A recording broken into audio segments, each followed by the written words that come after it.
হাজার আলেম হোক, নবীর প্রেম না থাকলে, আমার নবীকে যদি 1 সেকেন্ডের জন্য অস্বীকার করে, আমরা তাকে আলেম মনে করি না।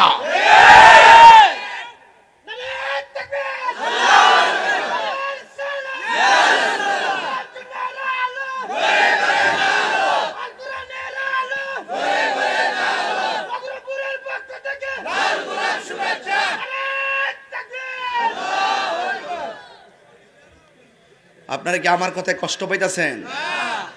সম্পদের দাম বেশি না ঈমানের দাম বেশি? একটা মানুষ বেহেশতে যাইবে ঈমানের কারণে। নামাজ যে পড়ছেন কবুল হয়েছে কিনা জানেননি? রোজা যে রাখছেন কবুল হয়েছে কিনা জানেননি? হজ যে করছেন কবুল হয়েছে কিনা জানেননি? যাকাত যে দিয়েছেন কবুল হয়েছে কিনা জানেননি? তো কিছুই জানেন না। নামাজ কবুলের গ্যারান্টি কার্ড নাই, ওয়ারেন্টি কার্ড নাই। রোজা কবুলের গ্যারান্টি কার্ড নাই, ওয়ারেন্টি কার্ড নাই। হজ কবুলের গ্যারান্টি কার্ড নাই, ওয়ারেন্টি কার্ড নাই। তো আপনারা আছে কি? আপনি বলবেন কোন কিছুর আমলের ওয়ারেন্টি কার্ড নাই, গ্যারান্টি কার্ড নাই। একটা গ্যারান্টি কার্ড আছে, একটা ওয়ারেন্টি কার্ড আছে।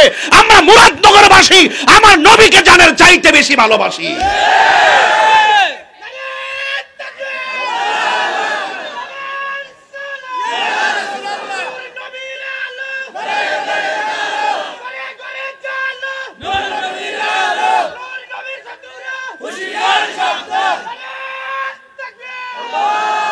এখন যারা